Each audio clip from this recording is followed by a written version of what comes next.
A parolee currently linked to 3 murders while out on parole is now facing another homicide charge. Thanks for joining us. I'm Kim Christensen.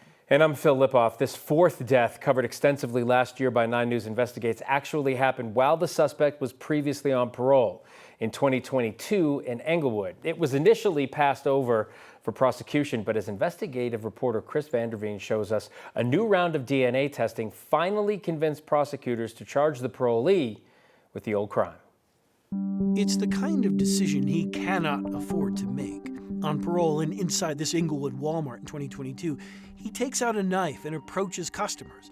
He leaves before police can arrest him.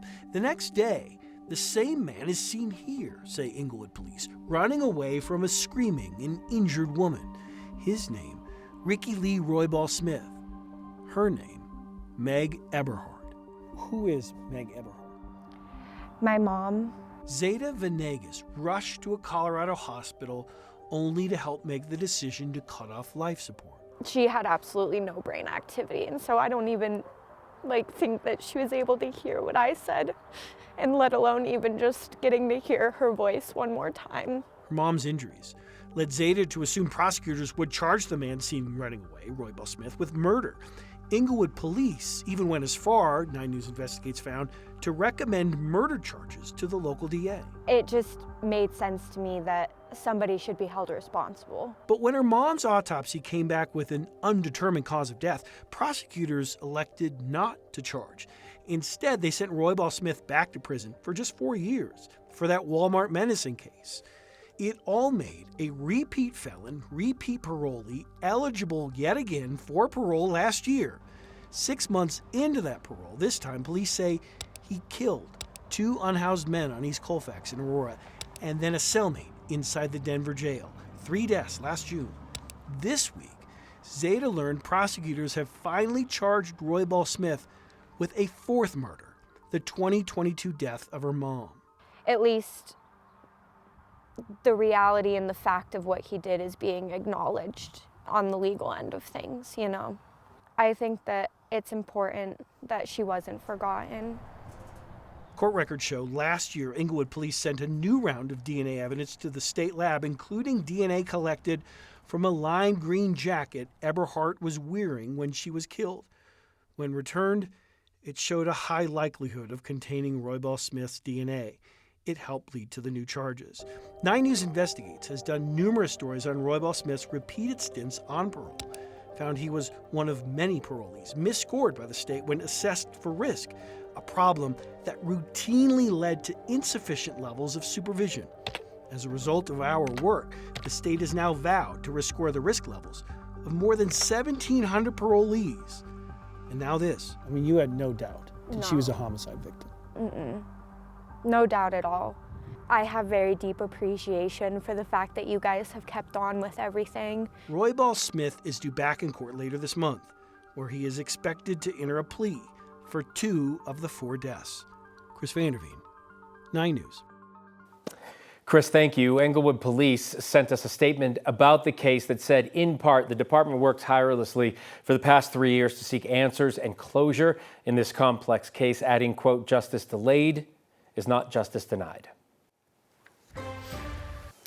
Ooh, finally, we got some wet stuff from the sky in Denver and the mountains today. A couple of inches expected in the high country of snow. Cooler temperatures brought some rain and relief to the city. It was a rare sight in Denver this morning, clouds and rain. Our windshield wipers still work.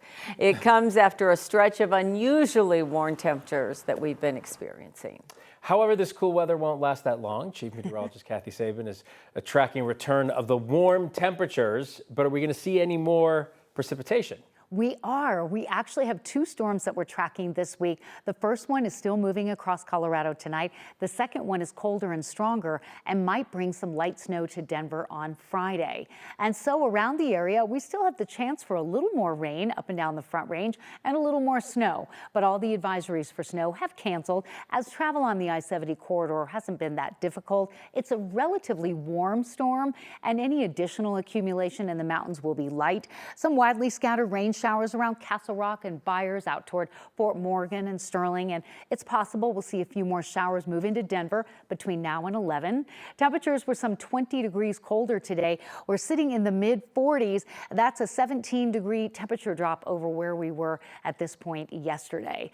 And so Futurecast will show another little wave coming in, kind of a counterclockwise swirl. Some areas will see rain. The foothills and mountains have the chance at seeing a little more snow before this system moves out. We'll stay in the 40s for the next couple of hours, but the chance of showers through 10 or 11 o'clock tonight.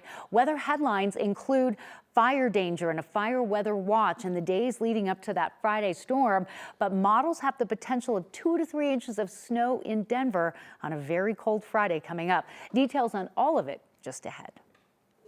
Thanks, Kathy. Pueblo County commissioners say the investigation into the mortuary where dozens of decomposing bodies were found has cost taxpayers more than $750,000. Last August, investigators discovered 24 bodies in a hidden room at Davis Mortuary. Davis Mortuary was run by then Pueblo County coroner Brian Cotter.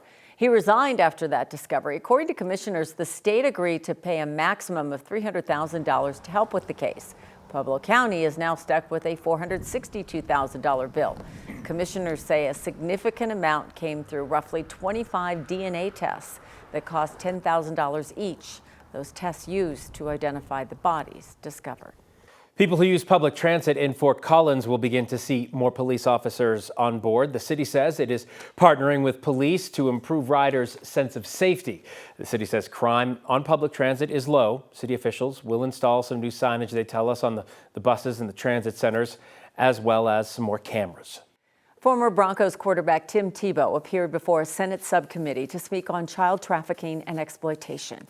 Tebow and his foundation have been working with lawmakers and law enforcement agencies to address child trafficking and to help victims of child exploitation.